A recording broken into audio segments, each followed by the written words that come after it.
Welcome to the Social Landlord podcast, where smart investing meets peace of mind. In each episode, we're going to take a deep dive into the secrets of successful property management. So stay tuned as we reveal what it takes to become a socially responsible and successful landlord.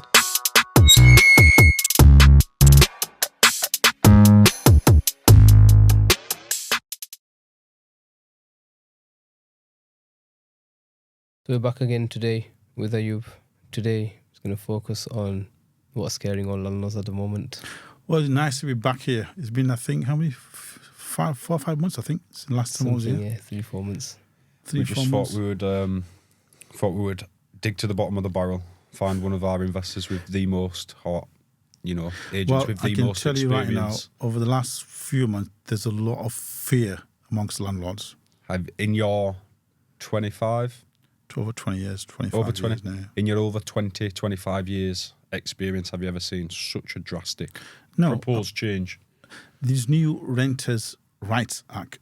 No longer reform. Solely on the tenants, renters' rights. Apparently, this is the biggest change in the last 30 years in the private rental sector. In the last 30 years. We have never seen such a huge change in the private rental sector. And there's a lot of fear amongst landlords because landlords, and this is what we hear from our own landlords, we manage several hundreds of properties. We get a lot of feedback from landlords and they're scared. They're very, very fearful. So I've not done anything. I've been watching a few people's versions of breakdowns just because I wanted to understand their opinions on certain things. Well, the biggest fear, look, most landlords buy properties purely for investment purposes, right? All they're looking for is a return on their investment. They're happy to give, clean properties, decent standards. But the biggest fear is, what if they don't pay rent? What do you do? Now, up to now, the biggest change is the abolishment of Section 21, a no-fault eviction notice. Now, up to now, if a tenant wasn't paying rent or if you wanted to move back in your own property or there was antisocial behavior of some kind, all you would do is give them a 2 months notice. This is abolished now. So from what I understand, and again, correct me if I'm wrong, from what I perceive is Section 21's gone. You've now got Section 21. 8. Section 20 will be abolished. Apparently, the government is saying they need time to figure out from the courts how this is going to phase out. This haven't figured it out yet because there'll be massive. What will happen right now if Section 21 comes into effect sometime next year, as you can imagine, there'll be massive queue in the court for Section 21 right now. Okay, once Section 21 is abolished, then you have what's called a Section 8. A Section 8 notice where if the tenant doesn't pay rent and is 8 weeks in arrears, then issue a Section 8 notice. It's not 8 anymore. It's 2 months. It's 13.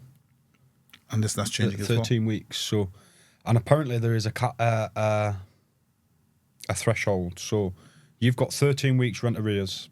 Yeah. When you get to week 12, you pay a small payment that resets that counter. You start all over again. So Section 21's gone, your 8's in place. You can no longer serve a Section 8 without the tenant being in the property for 12 months. Yeah. Your Section 8 has got to be 4 months' notice. 4 months, after 4 months.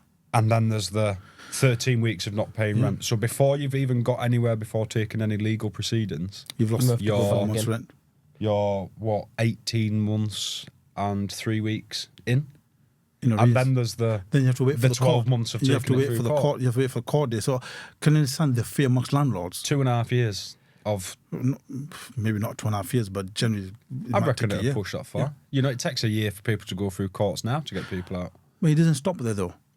I mean, landlords don't know this, though. They just look at Section 20, but look at everything else. For example, up to now, we've had fixed-term tenancies, 6 months tenancies, 12 months or 2 years tenancies, right? Fixed term. No terms anymore. 12 months at a time, isn't it? With this new act, there's no terms. It's periodic, which basically means that the tenant can give 30 days notice to leave. People might be the fact that people were using these Airbnb types for temporary living. No, but I think there's something that they have to minimum the stay is 4 months. There's something there. Look, the paper's not very clear yet. There's a lot of polishing, a lot of ironing to do yet. we've not heard the final bill. Most of these acts will come into effect sometime next year. Yeah. I think we'll probably be doing the next readings on the 9th of October. Yeah. If you want to join us, we may do a live viewing, stream it for everyone else, and just break it down there and then. Also, there's no discrimination now on housing benefit tenants. Well, okay, housing benefit maybe. Shouldn't have been any discrimination anyway. Yeah. You know, dogs, DSS, ethnicities. Yeah. I can understand why they put things like that And in also place. for landlords now, they need to make sure the properties meet all decent home standards, Again, I can agree with which that. wasn't the case before. It was Everybody never the has- case every- before. Everybody has a different understanding of decent home standards, though. What, as an agent, what's your take on that? Decent home standard, basically, number one, property should be free from damp and mold and free from any health and safety issues. Always. Always. That's a given. That's standard. And fully compliant. Yeah. Now, we're used to seeing this in Leeds because with Leeds being a selective licensing area, we're used to making sure all our properties meet all these home standards. But I've seen so many properties we don't meet these standards anyway, but they still let them out. But need to stop there. But the biggest thing also is this new portal where landlords need to register their properties on a national portal. So I don't think it's the property. I think the landlord has to register themselves. Yes, to make sure they're compliant. But in that respect, you know, you've got your Leads and your Article 4. There will be no Article 4. Everyone is going to have to be registered on the portal. We don't know, do we? So there's a lot of things in the future, and there's a lot of scaremongering, a lot of fear. But I like to think, and like to say to people listening out there, we have the solution. Move away from the private rented We sector. have the solution, and for the last 4 or 5 years, we have been involved with social housing. Let's not be telling everyone I told you so.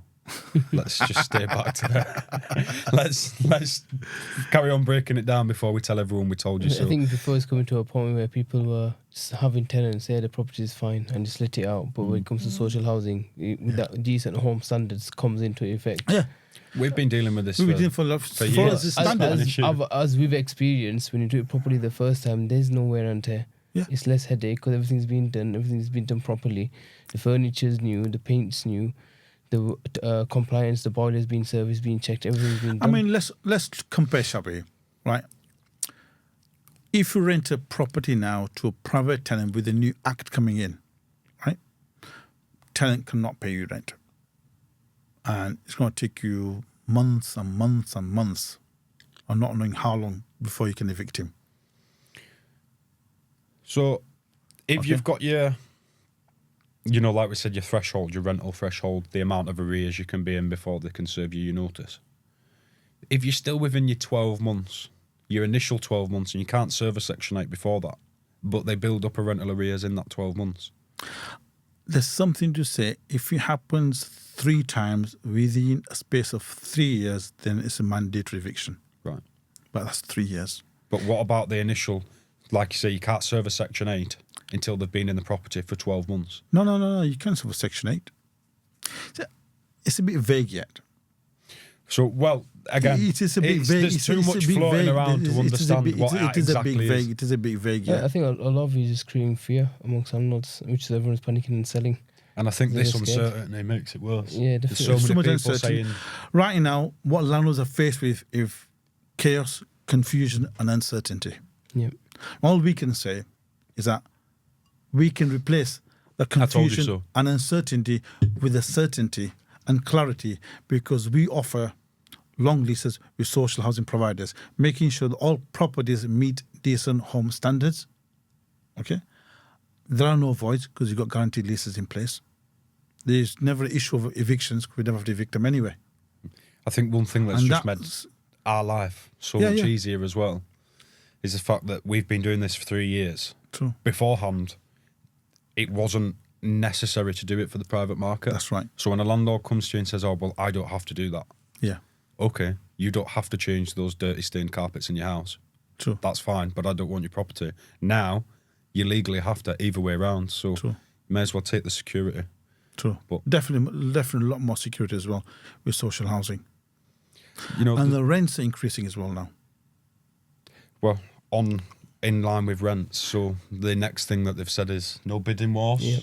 No, nothing above your market rents. Market rent, and rents can only be increased once every 12 months, and it can only be increased as per market rent, which begs the question: what's the market rent? How do you quantify? Comparables. If everyone starts putting the rent up, the market rent's the going to be market high. rent, yeah. So right now, the market rent in Leeds for 2-bedroom back-to-back is what? Is it 750? Is it 800? Some landlords are charging 950. Yeah. What's the market rent? The That's LH, purely based on area comparables, at right? the moment is about what, 812 for the LH area at the moment, but then you've got anywhere from 650 to 900. That's what people are charging. So you can't decide on the market rent, but this LH, they might go with the LH area, but I think most landlords are just. There's charging. also talks of a new ombudsman as well for landlords. So we currently have the PRS scheme, right, for letting agents. There's a new ombudsman for landlords as well. So if a tenant wants to make an official complaint to ombudsman Against the landlord, the landlord needs to register to the ombudsman. So right now, most letting agents register with the ombudsman like a PRS. That's what we do. But now, landlords will need to register as well. I think there's a silver lining in it all. It's just going to shake out those that shouldn't be in the game. There's a lot of changes coming, but we don't know exactly what's certain. The only thing we know for certain, and this is the biggest fear, is abolishment of Section 21. No fault eviction. That scared a lot of people. No fault eviction. Now, obviously, tenants need some security as well, which is fine. I understand that. I accept that. Tenants do need some security as well. But at the same time, there needs to be a leeway on the Section 8. Indeed, how long do you wait if your tenant does not pay you rent for 13 weeks? How long do you wait? A mortgage payment's in a time to pay off as well. Like a mortgage payment pay as well. Yeah, exactly. And the bank isn't going to wait. No. I say my tenants have not paid the rent. You've got to wait for yours. Either way, it's like you're waiting on the rent, but there's no sympathy from the bank. So if anything, people listen to this. If you're a landlord, you need to be aware of the changes which are coming, and you need to make some changes yourself. You can't continue as you are. It's been very easy. I mean, we're thinking ourselves, okay, I've got some letting agents. We've got 2 letting agents, right? I'm thinking to myself, but I see another problem here, though. As a letting agent, what most letting agents will start doing right now, they'll make the vetting system very strict. We already have a strict vetting system anyway. Make it even harder for people to get into the property. No, because you want to make sure you have the right tenant, right? So here's the example. Let's say the rent's £800 a month, right? Which is £9,600 a year. So currently, in our offices, we have a system in place that if your rent is £9,600 a year, you must be earning 2.5 times your annual rent. Now, if you don't have the income of 2.5 times your annual rent, you can't afford to pay your rent. So you're going to fail the credit check. If you fail the credit check, we ask you for a guarantor. A guarantor must be a homeowner or in full-time employment. I can see a lot of people being very strict with the vetting system. Now, what's going to happen then? People are going to fail the credit checks, which is going to create a bigger homeless issue for the governments. Yeah, I don't think they've given it any thought. And I do feel that there's going to be even bigger homeless issue. Well, more demand from social housing then.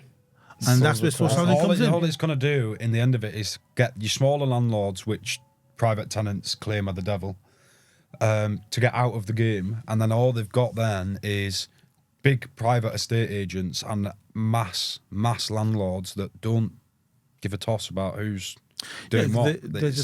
So, for example, I mean, what you've just mentioned, Lewis, right now, this is a fact. I know for a fact that John Lewis TSB, they'll be a new landlord.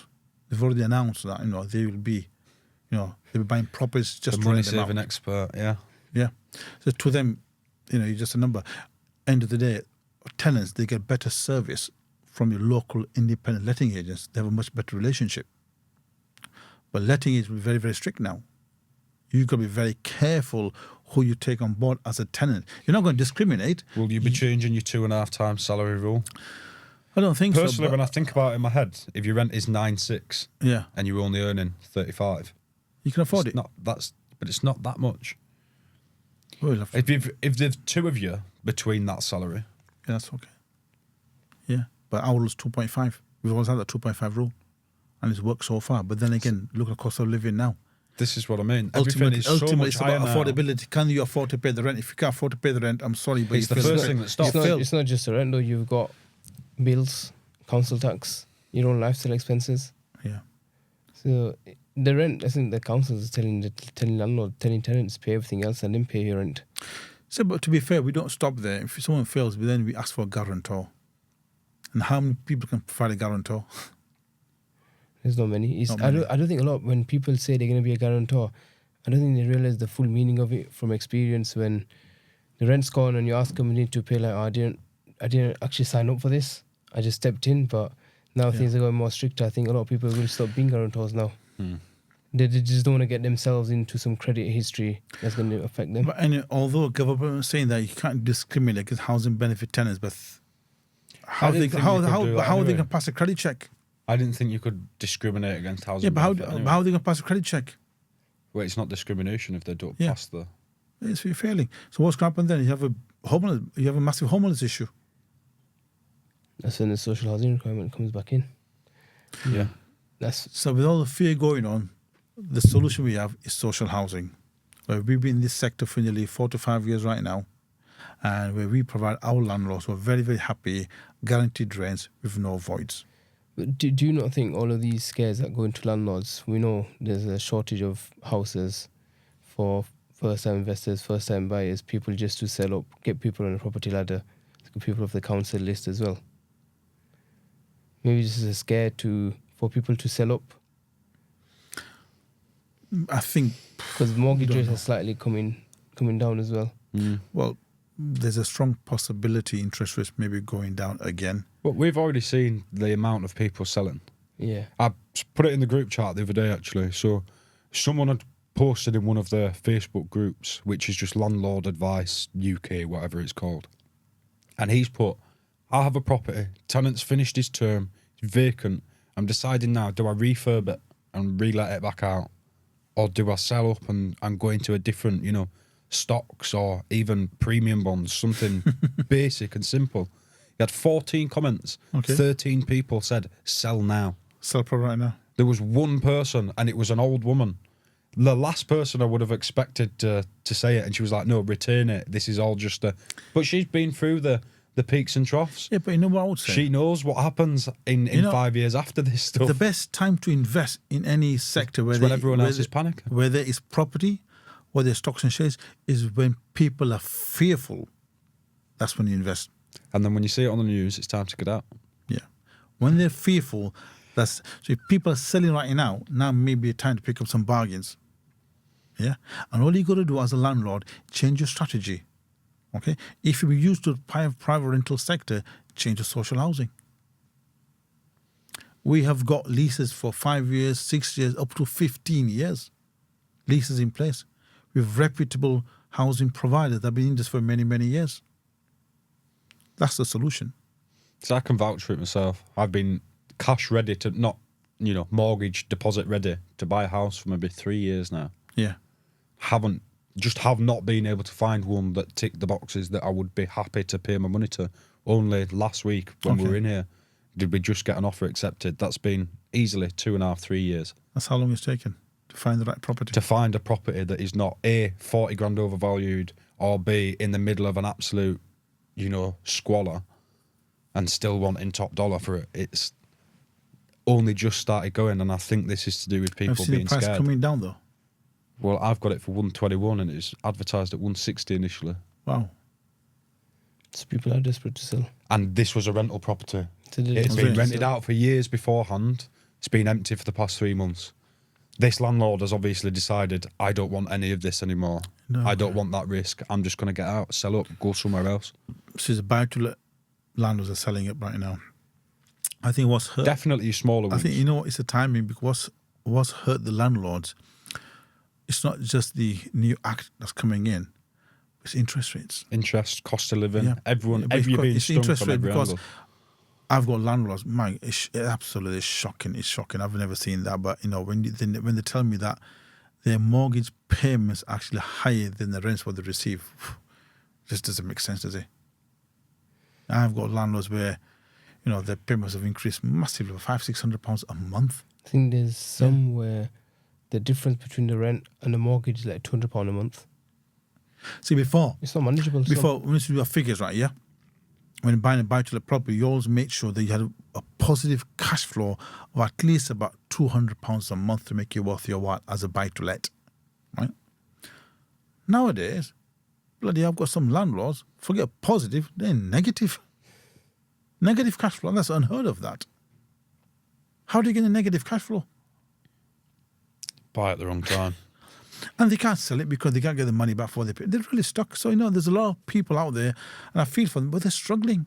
They're in a really bad state. I feel like part of that is also to do with lack of knowledge and investing in the right places. Lack of knowledge, investing, buying the right time. It's when you're buying property, you need to know where is the property. See, property has a cycle.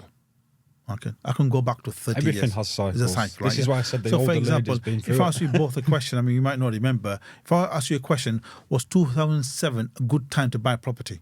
No, right? It was at the peak. Okay, it was at the peak. But you didn't know that till 2008. Yeah, but it was at the peak. If you knew the cycle, you would buy it. So most people are still stuck at 2007 prices. Now, in some areas, the price came back up again. Right? Especially in London, I remember the prices dropped in 2008, but 2012, 2013, they picked back up again into 2007 prices. But in North, they took a long time, 2018, 2019. I'll give an example. I'll give a good example right now. This is a very good example. 2007, talk about Leeds, because you all know Leeds, right? Beeston, Beeston. A 2-bedroom, back-to-back in Beeston, 2007, was about £85,000-90,000, right? The crash came, prices went down. I personally bought a 2-bedroom back-to-back in Beeston 2009 for £45,000. How can I say? You're still sometimes picking up twos in Beeston for 85-90 now. So. Now, before when but look, that was 2009, right? It's taken nearly 13, 14 years for that price to go back up to 85-90. Now they're 110,000. 4 years ago, I remember when I started in Leeds, a 2-bed back-to-back in Beeston Hallbank on the open market used to sell for about 80,000. No, less than that. Investment prices we used to try and find for about 60, 65. Yeah. Today, the open market is about 110. Yeah. And investments is about 80 grand. But, 85, but 90. then again... And this is what I mean. I can't find a house unless I want to go live in middle of Beeston, outside Winston's. The rents have gone massively high as well. Rents have gone up. Massively, nearly £800 or £700. The point I'm trying to make is that when investing in property... It's not affordable. You need to know that. You need to understand the cycle. Well, you see, I've got a couple of landlords now. One in particular, and I won't mention any names because she'd probably be heartbroken. She bought a house near the seaside. Again, I won't mention any names because she'll probably know I'm talking about her. Quite a large house. HMO, was sold a dream on a 100% occupancy rate of X, Y, and Z. She bought it cash for 230. I think we valued it about 146. Okay. So again, she's now going to be in that cycle. There's another 15 to 20 years of her sat negative. Yeah. Of only just paying the mortgage now. Never mind. Only in if 5 years' time. Well, it's now on a lease. Okay. I've put it on a lease just to cover the mortgage. Literally, she makes about £170 a month off a £250,000 house, or what she put down as £250,000. It's insane, and like you say, she's now stuck at the top of that cycle, and she's going to have to wait or sell out and take a massive loss on this. You know what people fail to realise? Property is a business. It's a business. People think that you can't go wrong, you just buy it and that's it. So what we have is so many what I call accidental landlords. They're not property investors. They're accidental landlords. Maybe they bought property thinking to mortgage rates are very high. They want to move in it themselves, but they thought we'd rent it for a short while. But I say to my clients as well, especially my mentees, like with any business, okay, before you start, you invest in the knowledge, you invest in the tools.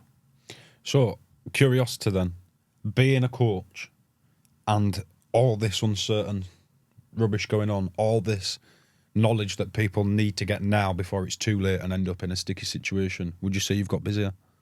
Is there more people inquiring about knowledge and understanding what's going on? People have realized. Or are people just running scared? People have realized now that if you want to become a property investor, or should I say, if you want to be financial free from property investments, first invest in the knowledge.